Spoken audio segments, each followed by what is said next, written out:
Welcome, everyone, to a very, very, very special episode 52 of the Armchair Analysts podcast. We have a special guest, or we have a returning host, I should say. My name is Ace. With me, as always, is somebody who looks a little bit different today. What's going on under that pick and save bag here?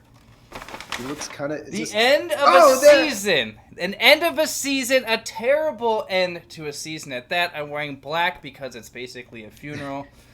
And the Packers season is officially kaput. So, yeah. I'm in spring training here. Yeah, already, well, hey, so. I mean, the Vikings have been in off-season mode for last month, so I can understand how you're already looking at other sports. Now, could you do me a favor, though, and explain our little friend here for me?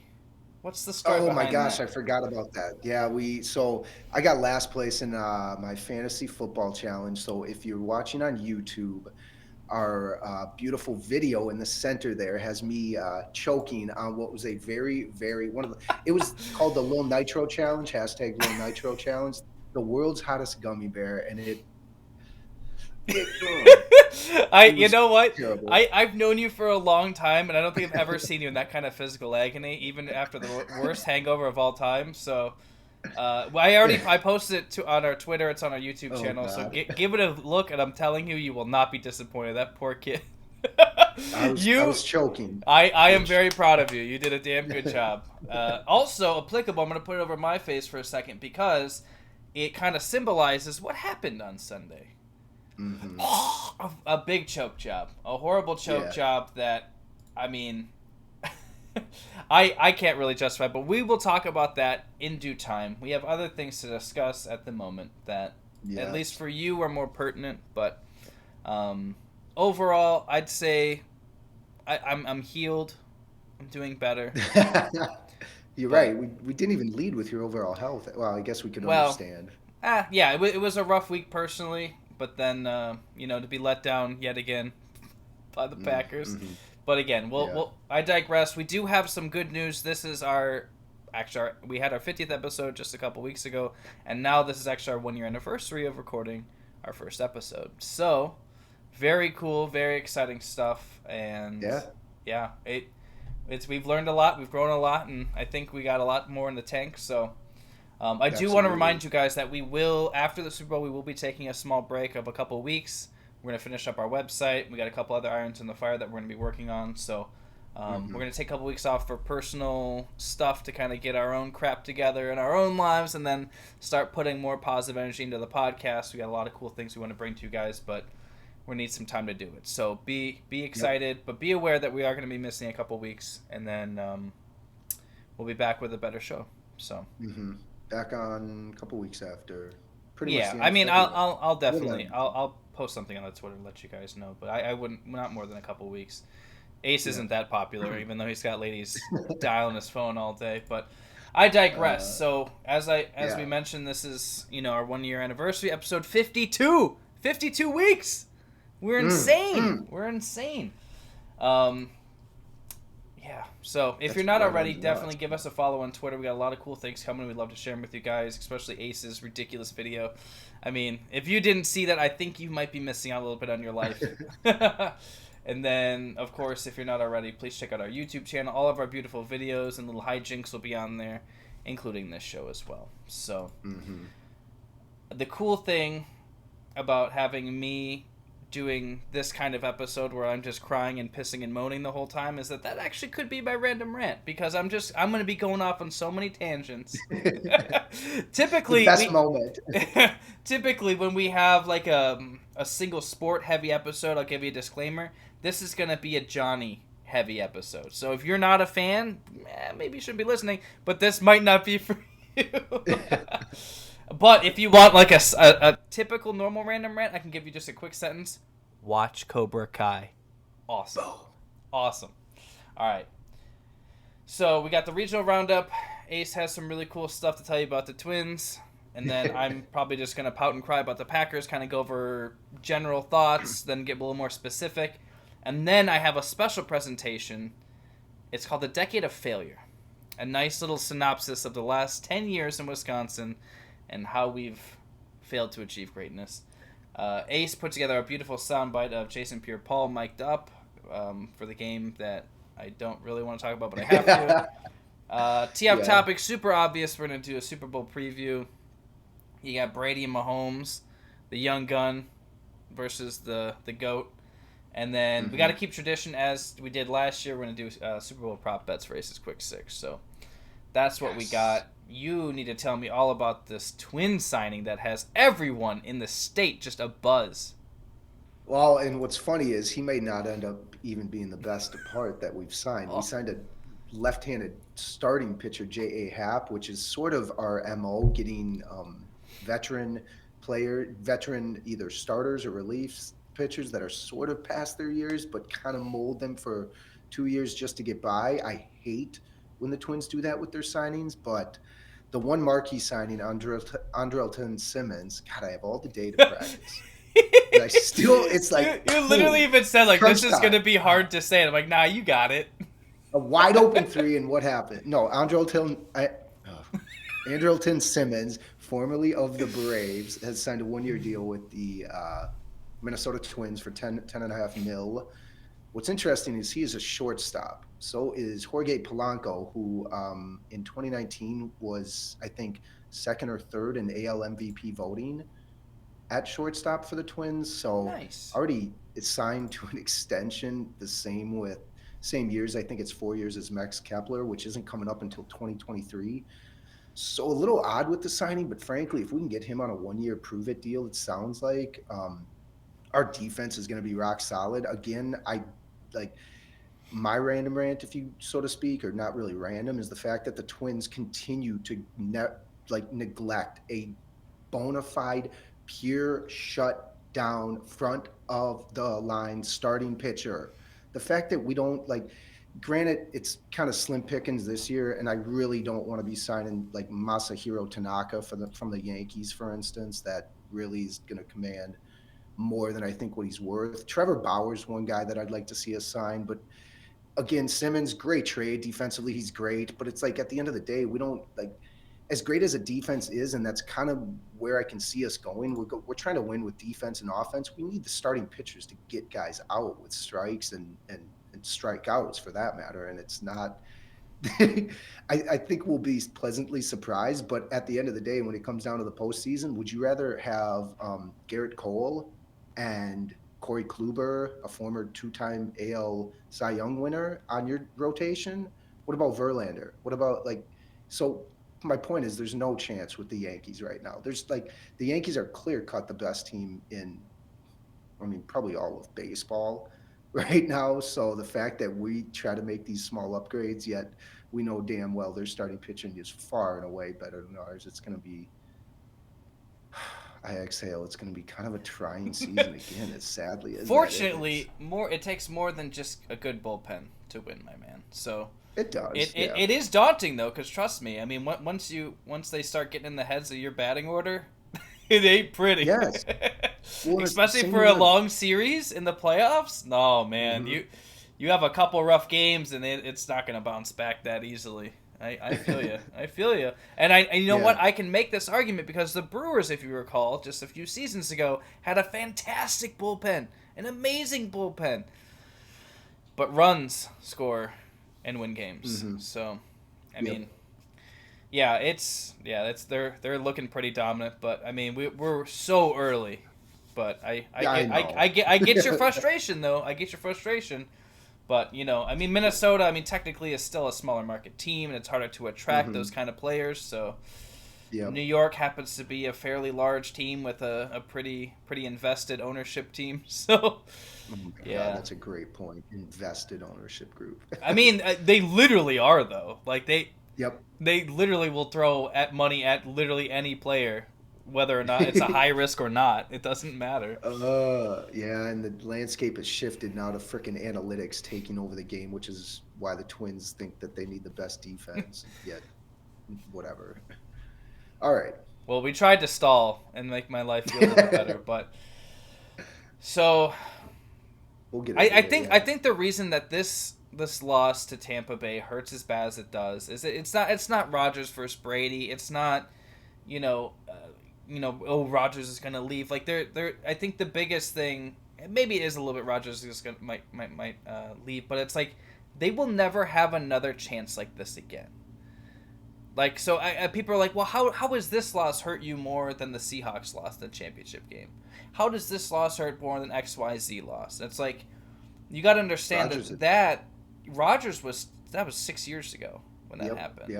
Yep. So you're thinking it's like, okay, well, yeah, don't get me wrong. Like I was in a bad place for a bit. And that was a complete total collapse against the Seahawks. It felt pretty similar because we picked off Wilson 4 times, but kept settling for field goals. So it's like you get to that level and then you're like, okay, well that's pretty disappointing. But this, it's like, Rodgers is older.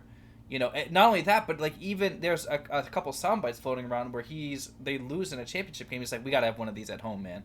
Like we gotta get one of these games at home. There's one team that gets home field throughout guaranteed, and we got it. We got the first seed locked up. Bye week included, everything's gravy. The team's not super injured. R.I.P. Bach. Obviously, that was a huge loss, which we'll talk about later. But it just feels like that window, like it kept getting smaller and smaller, and like he lost championship game or earlier playoff loss, whatever. But it's like last season we had no business winning. Like you could have asked me the literal second that the regular season ended, I would have told you I don't even want to see what happens in the playoffs because I don't care what our record is. We are not contending. Like, there's no way. And that was proven by us getting mollywopped again by the 49ers. This year, it's like, okay, this is a different feel. It's year 2. Rodgers literally having one of the best seasons of his career. You got young players exploding onto the scene. All of a sudden, it's like, okay, like MVS catching balls, not dropping everything. Great. Tonyan comes out of not necessarily nowhere, but like for the average fan, yeah, you had no idea who that guy was. You had no idea he had that kind of talent.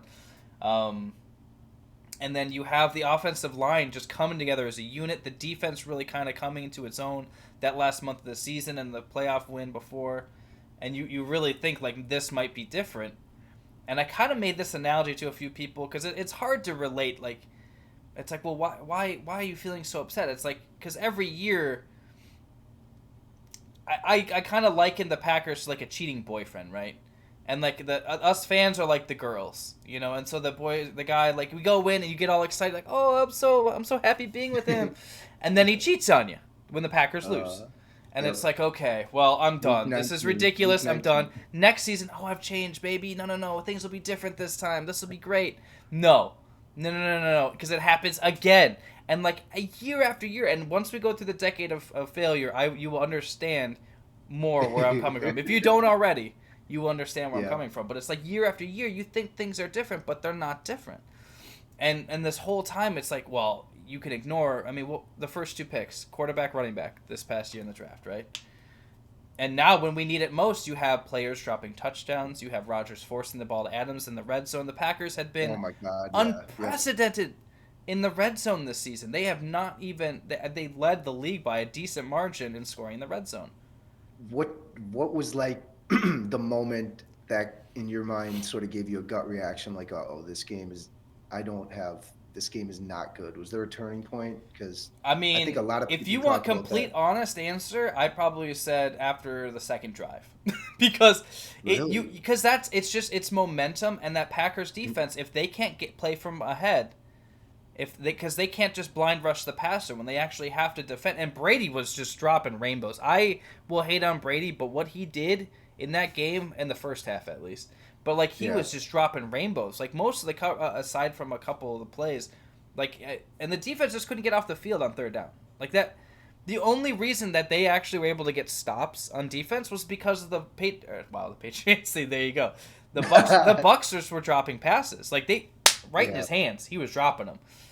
So aside from that, it's like the defense could not get a stop. Fournette, who is, I think a lot of people overrate him, but like that 20-yard touchdown rush, that was like 6 missed tackles.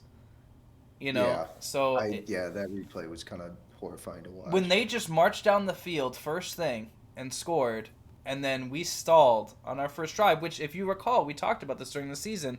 Those pre-scripted plays that LaFleur has. I think it was automatic almost. It was like 11 out of 16 games they scored on the first drive, including the Yeah. Rams. So, and that's, that was supposed to be the number one defense, but I think we were dealing with a different monster. And, having, Vita Vea healthy again, JPP playing out of his mind, like he's, 10 seasons younger. It was a rough formula, but just seeing, it's back-to-back losses. Rodgers goes to 1-4 in the championship games. This was at home, like literally as good as you can set it up. And now, we talked about this before. They have just a slew of free agents they're poised to lose next season. So it hurts. Who do you think? What confused me is that I know Aaron Donald was he played half the snaps, maybe if that, because of the rib. So he wasn't 100%. But don't you think their defenses are comparable? They're able to get pressure on the defense, the Bucs versus I know their linebackers are a different story, the Bucs versus the Rams. But I guess my point is I don't know where it went wrong. Was it game planning versus execution? For sure on the defensive side, they just to me, it's mind-boggling that you didn't think Brady was going to come out and just try to outscore Rodgers in that first half. I mean, they have two talented running backs. Like between Jones and Fournette, they can get it done if they need to. But I mean, AB was out, so are they really going to come out slinging? And our weakness is the run defense. So you would think that there would have been a heavy dose, but it's like if you can just keep completing passes and getting first downs, why bother? And then just like Rodgers. You get a few, good plays consecutively, take a shot downfield. I mean, Evans, he could have done even better, but he had that awkward drop in the first quarter. But it's like, I don't know. I think my big point is that the blame is to go all around. Like, there was a lot of questionable shit that happened. Obviously going for that field goal and trusting that the defense, who really hadn't stopped them, granted, don't get me wrong, they got 3 takeaways. They got those 3 picks on Brady, which is huge, but the offense did nothing with that. If you're not capitalizing on those, then it doesn't matter. It's like a punt. Like, who cares? Well, and that's where the whole people talk about so they'll talk about 3 plays. The first half play, Scotty Miller, that touchdown should never happen. They'll talk about the field goal, but then the fourth, they'll talk about the decision or the communication to not have it prepared, whether or not you're going to go for it when you're 4th down, and then the field goal, taking that. And the field goal is tough to swallow because you're right. Momentum would dictate that, hey, they've already been stopped numerous times before. Just the 4th down really is. So you were talking about analytics, right? You were talking about how it's become a really important part of baseball, definitely football. And you would have to think that if someone was actually up there crunching the numbers, your quarterback just had an MVP season. Yeah, this game in particular, it's been rough in the red zone. Okay, no doubt about that. But do you not have a play that could possibly I don't know. I think on that stand at the goal line when they ended up literally just forcing it to Devontae basically over and over. He had a chance that if he just would have tucked it, he probably could have ran it at minimum to the 2 or 3 yard line, and then you figure it out from there. So you think that you have some sort of play design at the goal line, the little touch tip pass like Mahomes did. We've done that. We've literally done that before. You have plenty of pieces in the red zone that can make something happen, and they just kind of threw in the towel metaphorically. But they already fired the special teams coach, and obviously, like you said, that Scotty Miller touchdown. That's literally unexcusable. It's the only thing is to try to stop them from scoring a field goal, and they're gonna they're gonna take a shot downfield. You got to put 2 deep. You have to put 2 at the 10 and let them just figure it out. Worst case scenario, they tackle them and they get an easy chip shot field goal, right? So I don't know that I'm going to be able to. I think this offseason is really going to be telling because you already have. I'm struggling because I want to be able to defend the front office for the decisions that they made because they made it as far as they did. But it's think if those first 2 picks. Don't get me wrong. I'm very excited for Dylan, but think if that first round pick, maybe Kevin King wasn't there. Maybe we don't draft Kevin King. Maybe we don't trade back and lose out on getting T.J. Watt. There's rumors about J.J. Watt coming to Green Bay. It's we could have had his younger, healthier, better brother. But we traded down to get Kevin King, and Kevin King just got torched. So there's so many different factors. Too. Kevin King? Yeah, I forgot he was a rookie, which is like, What? No, he's in his or 4th year. sorry, the whole move to Yeah, what you mentioned about moving back. we had the spot right before the Steelers, and then we traded it back, and then the Steelers picked TJ, and then we picked Kevin King a couple picks later. So there's so many different things. Like I could kill on forever, but I mean it kind of comes down to that's probably it. Now we're gonna have our roster gutted. I mean Tunyon has to be re-signed. Lindsey's got to be re-signed. Got to figure out what we're gonna do with Jones. Probably gone. Williams, I mean, people are like, well, now we have 2 good running backs. We don't need Jones. Have you seen those guys try to carry the rock by themselves? It ain't pretty. It ain't pretty. So, all right, you've heard a lot of my crap now. The only thing that I have left for you, and I can post this on our Twitter. I don't want to because it's really depressing, but Fox 11 News actually published a graphic, and they call it the state of heartbreak. I'm going to call it the decade of failure. And I'm going to list out each of Wisconsin team's failures for you, okay? And this is very hard because I had like a mental list after this game, and then they added a couple more. So Next week I'll give you the full like century of Timberwolves collapses. I don't know how long they've been around. So keep in mind, and I understand this is going to sound kind of catty, but right before this list starts, there was a Super Bowl championship by the Packers. So I know people are going to be like, well, don't forget the Super Bowl. Well, of course. We obviously have that, but it's been over 10 years. There's been some stuff that's happened, so here we go. 2011, Brewers lose NL Championship Series. 2012, Badgers lose Rose Bowl. 2013, Badgers lose Rose Bowl. 2015, Packers lose NFC Championship game. 2015, Badger lose NCAA basketball final against Duke. 2017, Packers lose NFC Championship game. You see a pattern. 2018, Brewers lose NL Championship Series. 2019, Bucs lose Eastern Conference Finals. 2020, Badgers lose Rose Bowl. Heard that one. 2020, Packers lose NFC Championship game. 2021, Packers lose NFC Championship game. So we have a long and documented history of the last 10 years of failing in every major sport. If we had a hockey team, we'd fail there too, apparently. So this is kind of what our debate was the last time I was on, is it better just to have a team that always is garbage, and whenever they do okay, you get excited? Or is it worse to have a team that keeps getting just so close, just almost there, and they keep failing? Like, it's going to be something that I think we should continue talking about, because we're going to keep seeing it. If we're going to keep talking about Wisconsin, we're going to keep seeing it. I would rather be in your position, because when you name off all those things, the state, for the most part, is playing for championships.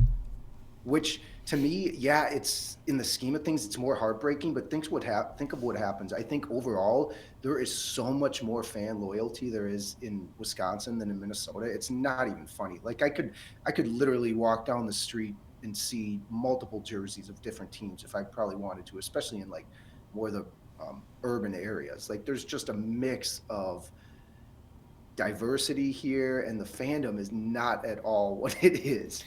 Maybe with like baseball to a small degree, and I think even the Vikings, and obviously with the new soccer team, there's a little bit of traction. But it's like at the end of the day, there's a lot of bandwagon fair weather fans, and I'll admit, I'm just as much a part of that as me. So I would, from my perspective, I definitely would agree. I would side to that. The fact that you guys are playing in big championship moments is all right. I am humbled. I am humbled by your comments, and obviously I didn't tear down any of my crap in my room, right? Like thank God. The guest room will stay like this. We'll keep the Brewers stuff. I'm not gonna throw away my signed Devontae helmet. I get it. Yeah. It's just rough because I mean, like I said, it's like the cheating boyfriend. You think it's gonna be all good, and then it's not. But this, I honestly feel like down to my core, I was like, this is it. You know, like you're gonna get that monkey off your back. I mean, now Rodgers can't shake it. Like he can make the haul, he can have the greatest quarterback rating, yada yada yada. But he's always gonna be labeled as a choker now. Like you can't come back from that now. Like those 3 picks, 3 turnovers, can't convert them into points. They never had a lead. You know, and don't get me wrong. Like the defense played like complete trash. They had 1 sack of Brady for 5 yards. They had a couple awful penalties. And, I mean, King just got absolutely lit up I mean, one of the most famous Packers in my life, at least, Nick Collins, Nick the Pick. He even was tweeting like, "You got to bench his ass." Like, it's unexcusable. Wow. Like, you have to have somebody that's available that can perform better, and to leave him in the game with so much going wrong, it's really rough. It's really rough. Yeah. Well, and like you said, that's what makes the whole focus on everything hard because it was like a team loss. Oh yeah, More than on every level. I mean, Rodgers to blame. LaFleur made some questionable calls. The game plan in general seemed defunct. Pettin had absolutely no idea what to do about Brady. Apparently, he'd never watched any tape. Was there any tape of Brady dropping dimes on people? no, No. not this Yeah. year apparently, or It's a tough pill to swallow, but you know what? Now I can join you. We don't have to worry about it. Off-season time. I am excited just to unplug. I've gotten so many push notifications on my phone every day. Like, is Rodgers going to stay? Is Rodgers going to go? Well, what are the Packers going to do? Well, I was like, dude, the game just ended. Like, let's just disconnect. Let's just chill for a while. But that's not how our media runs. But I'm excited just to take a little bit off. I'm going to get into hockey, dude. I'm going to pick a random hockey team. Calgary Flames. Admirals. No, Calgary Flames, Calgary. bro. Woo! Wait, God, if you name one player, can you even name one player? I don't need to. Born and raised fan. No, it's gonna be nice just to disconnect. It's been a long season. I think we've been pretty invested in it throughout, regardless of the podcast. I mean, you ate a flaming gummy bear for crying out loud. Yeah, 24 hours. So it'll be nice. Now I can focus a little more on our disappointing basketball teams. Sorry. But yeah, we'll be able to shift focus here. We're gonna wrap up the Super Bowl. We're gonna get some people talk. We're gonna talk Bucks. We're gonna have a couple of the podcasts on. Be able to open it up a little bit more. But yeah, I'm done. Let's play the soundbite. We got a hail to the victors here, right? All right. Here's Jason Pierre-Paul after the game. All love, Super Bowl. All love, coach. All love, dog. Come on, baby. All love, bro. All love. Hey, keep it, man. I really look up to you too, man. Man, keep your head up. All respect. I'm gonna see you miles too. I mean, if you get slapped on the butt from the winning team, I mean, you gotta feel a little bit better about it, right? Yeah, a couple times. I didn't get, so I wasn't sure if Rodgers would be on the Pat McAfee show for Aaron Rodgers Tuesdays, but he did talk. He did have some pieces. I am going to tune into that a little bit later, but man, I just need a few days to decompress. And all my clients that I talk to, they are still bummed. Like during a Wow. Yeah, we had a team video call. They're like, I'm not going to talk as much as I normally do because it was Monday morning. I mean, no one really wanted. I might have stayed up a little too late. Might have drank a little bit more than I normally do. So I wasn't feeling great myself either. But. All right, so Brady wins. Oh my God. Take another team to the Super Bowl. MBD. Yeah. I mean, it is. I will say it is. Remember what we said as soon as Brady went to the Tampa Bay. I'm like, whether he takes them all the way or it's just a complete dumpster fire, it's gonna be great to watch. I think one of those things came true. So I mean, as bitter as I'm going to be for a while, I gotta say, you can't, even if you hate the Patriots, and you hate Brady, you hate Belichick, Kraft, whatever. You have to respect what they've done. Like, there's no denying it now. Belichick's gone, completely different team, completely different conference. System, everything. Yeah, you can shake all that shit and throw it out the door because it's clear. Like, no contest. He threw 3 picks and they still won because of the damage he did in the first half. He played so well in one half. He literally tried to help us win the second half, and we couldn't even do it. Points off turnovers, yeah. The points off turnovers, that all those things kind of made up for the game, but yeah. So we got, like we said, the kid versus the GOAT next 2 weeks, week and a half at this point, week and a half. Yeah. So Tampa Bay, first home team in the Super Bowl. I know that we've seen this as like a possibility, but it's like, but it's COVID though, so it's like it's really cool that it's happening, and like we never thought it would happen, but well.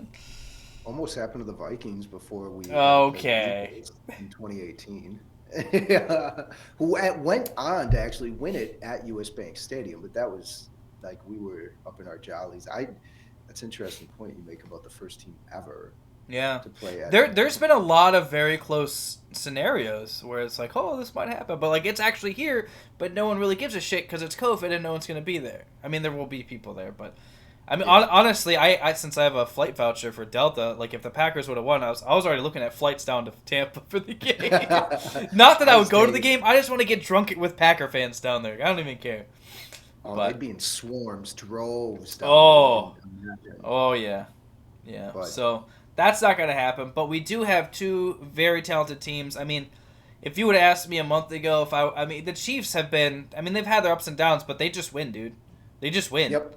Aside from when they're playing the Raiders, but I mean, they just a really talented team, and they win those close games. They can drop a 40 burger on you, but at the same time, like if it's a close competitive game, they just win, man. I don't know how else to put it. Like Andy Reid, for some reason, impressive. just ice in his veins. Like they had a couple close calls this season where it's like, oh, I don't know, but Well, it's even the fourth down call with having Henny pass when Mahomes was out against Right? the Browns. Like- Fourth little outplay. remember the hashtag anything can happen, baby. Anything can happen. So What are you most looking forward to in this matchup? Is it- know it's I kinda- want to see if they're because you remember these teams have played before in Yeah, Tampa. yep. In Tampa, actually, this is actually literally a recreation, Yeah. and the game was very, very close. But I don't know. The thing I'm most excited, because either way, Brady gets another ring. Maybe not that exciting. First home team to win a Super Bowl, kind of exciting. First guy to do it, like literally go from a different conference and win it with another team, and that's pretty cool. But then it's like you look at Mahomes, it's like, well, geez, I mean, 2 Super Bowls. I mean, he's already ahead of Rodgers. Andy Reid cements his legacy as a fantastic coach. That's not. I don't really see any negatives to this. Yeah. The only Yeah, thing I my just want to only see a good game because the only what I would hate to see would be the Bucs just get steamrolled because then I'm gonna feel like shit. Well, they were up, weren't? Because this was the game Tyreek Hill had over 200 yards. Yeah, he had like Snap. 60 So the fantasy Bucs- points that day. The Bucs were down and had to come back. I remember they were down by 20. Yeah, I don't know how big. it of a was lead, kind of but like they how the definitely- Packer TB game went, but flipped, right? So like they put up Yeah, a ton yep. of points in the first half, and then they kind of struggled in the second, but they were able to close it out and seal the win. So that's what I'm saying. Like those kind of teams that can win those close games, that's literally what turns a borderline playoff team into a playoff team. Mhm. If you can win those close games. So I think it'll be cool. I think the line's at 3.5 right now. So in favor of the Chiefs, which is weird because Tampa's like playing at home, but it's COVID. It's Like weird. I know they're going to have Antoine Winfield likely back, who was out against the Packers, and I don't clearly. I mean, they won, so it didn't make much of a difference, anyways. But Brown will probably be how- back.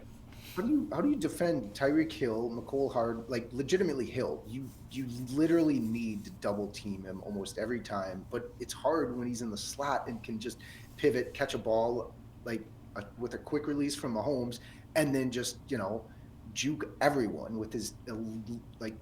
This guy's as quick as a cheetah. I like. Oh legitimately, yeah, like, you know what making his Twitter things handle so is. well. Nice, dude. Yeah, right. Yeah. So I think he's. I think we said the X same factor. thing last year when it was them versus the 49ers. Like, how do you cover Hill? I mean, I think the thing is, he's gonna get his. And I feel like it's deja Yeah, vu, man. that's I feel like true. it's deja vu. I mean, Kelsey's gonna get some. Hill's gonna get some. MVP. But you basically just have to make sure that they can't do it when like the game's on the line. Like they're gonna score, so you're gonna have to score. But I think those opportune, sacks, stalling drives, that kind of stuff. I feel. Yep. I mean, obviously the Bucs have a better defense, but I mean, you saw what they did against the 49ers defense last year, so it'll be a good game. We'll chat more about it next week for sure. I think we need to get down to these prop bets though, because I'm just gonna make eat another gummy. I'm just gonna. I'm kidding. All right, what do we got for prop bets here, champ? Yeah, prop bets. Early look at Super Bowl prop bets heading into the game. These are all just hilarious. The first one, let's start off with the coin toss. Do you think it's going to be heads or tails? We'll start with you. Just kind of kick it off. Heads. Heads. Perfect. I'm going to write that in quick.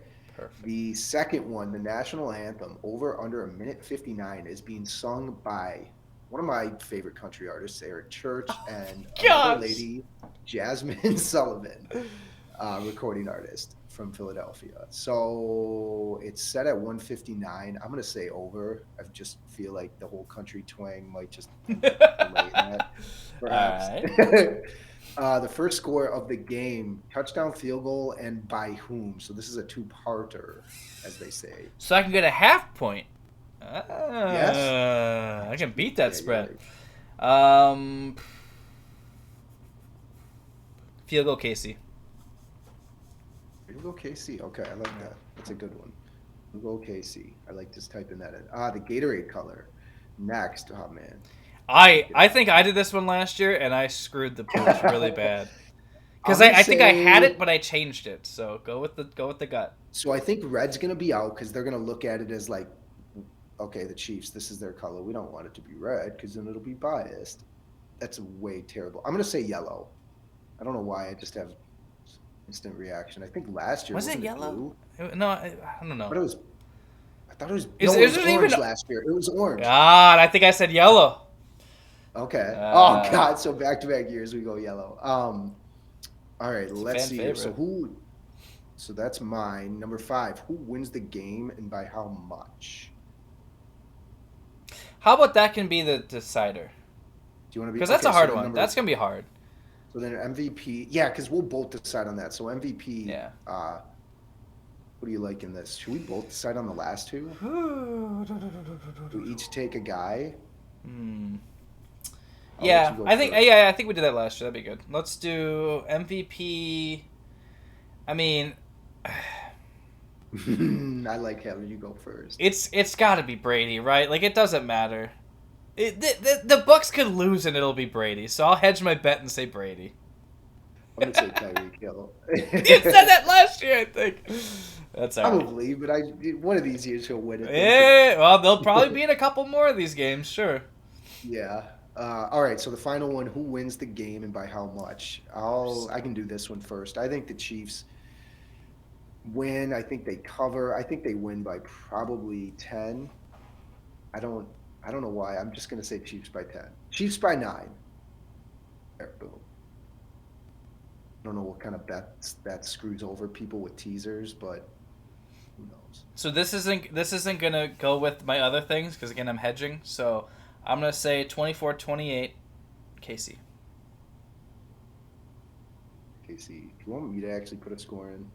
If so, I'll just do... You didn't pick a score? No, I didn't technically. You just said they win by 9 and you didn't even give me a score?